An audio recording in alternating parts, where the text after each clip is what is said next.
3 महीने 1 दर्जन से ज्यादा ट्रेन हादसे पर रेल मंत्री मौन। और हो भी क्यों ना, क्योंकि मंत्री जी शांति प्रिय जो ठहरे। उन्हें ना तो ज्यादा बोलना पसंद है और ना ज्यादा सुनना, इसीलिए तो ब्रॉडकास्ट बिल लेकर सबको शांत करने की तैयारी चल रही है। खैर छोड़ो, अभी के मुद्दे पर बात करते हैं और पुराने मुद्दे पर मिट्टी डालते हैं। नमस्कार, मेरा नाम हेमा श्रीवास्तव और आप देख रहे हैं यूनाइटेड भारत। कानपुर में देर रात पटरी से साबरमती एक्सप्रेस के 22 डिब्बे उतर गए। हादसा 17 अगस्त को तड़के 2:30 बजे के करीब कानपुर और भीमसेन रेलवे स्टेशन के बीच ब्लॉक सेक्शन में हुआ। यात्रियों के परिजनों के लिए इमरजेंसी हेल्पलाइन नंबर जारी कर दिए गए। यात्रियों को बस से कानपुर सेंट्रल स्टेशन भेजा गया, जहां से उन्हें उनके डेस्टिनेशन की ओर रवाना किया गया।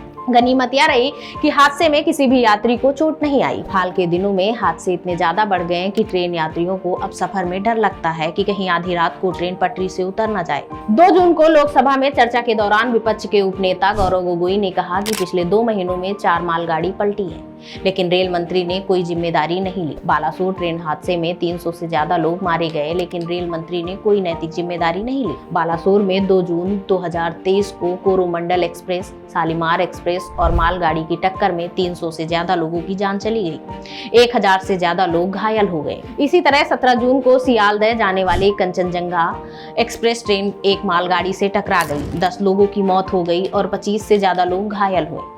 18 जुलाई को चंडीगढ़ डिब्रूगढ़ रेल हादसा हुआ। इसमें 4 लोगों की मौत हुई और 31 लोग घायल हुए। 19 जुलाई को गुजरात के वलसाड में मालगाड़ी पटरी से उतरी। 20 जुलाई को यूपी के अमरोहा में मालगाड़ी के 12 डिब्बे पटरी से उतरे। 20 जुलाई को गाजियाबाद के मुरादाबाद के बीच एक मालगाड़ी की 7 बोगियां पटरी से उतर गई। 22 जुलाई को अलवर और रेवाड़ी के बीच एक मालगाड़ी मथुरा के पास पटरी से उतर गई। 21 जुलाई को पश्चिम बंगाल के नाडिया में एक मालगाड़ी पटरी से उतर गई। 26 जुलाई को भुवनेश्वर के पास मालगाड़ी के 2 डिब्बे पटरी से उतर गए। 27 जुलाई को महाराष्ट्र के पालघर में मालगाड़ी के 4 डिब्बे पटरी से उतर गए। 29 जुलाई को बिहार के समस्तीपुर में बिहार संपर्क क्रांति के डिब्बे अलग हो गए। 30 जुलाई को झारखंड के चक्रधरपुर में हावड़ा CSMT एक्सप्रेस पटरी से उतर गई। 2 लोगों की मौत हो गई और कई सारे लोग घायल हो गए। 4 अगस्त को Korba Visakhapatnam express train Visakhapatnam railway station पर खड़ी थी। अचानक बोगियों में आग लग गई। 4 खाली कोच जल गए। ये रेल हादसे वानगी भर हैं। संसद के बजट सत्र में लगातार हो रहे ट्रेन हादसों पर जब रेल मंत्री से विपक्ष ने सवाल किया तो रेल मंत्री सांसदों पर भड़क गए। उन्होंने विपक्षी सांसदों को चुप होकर बैठने को कहा। रेल मंत्री ने गुणगान कर बताया कि 2014 में NDA सरकार आने के बाद सरकार ने ATP डेवलप किया और 2016 में कवच के ट्रायल शुरू हुए। रेल मंत्री ने कहा कि 9000 किलोमीटर का टेंडर इन प्रोसेस है। कुछ ही महीनों में या 5000 लोकोमोटिव्स पर लगना शुरू हो जाएगा। 70,000 किलोमीटर के रेल नेटवर्क पर जल्द से जल्द कवच लगाने में कोई कोर कसर नहीं छोड़ेंगे।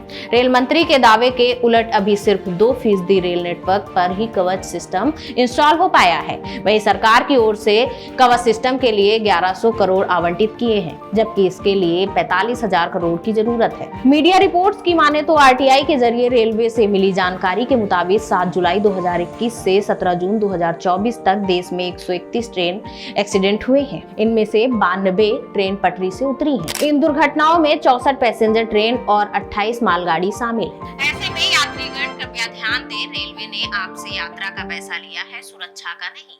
इसीलिए अगली बार ट्रेन पकड़ने से पहले भगवान को जरूर याद कर लें।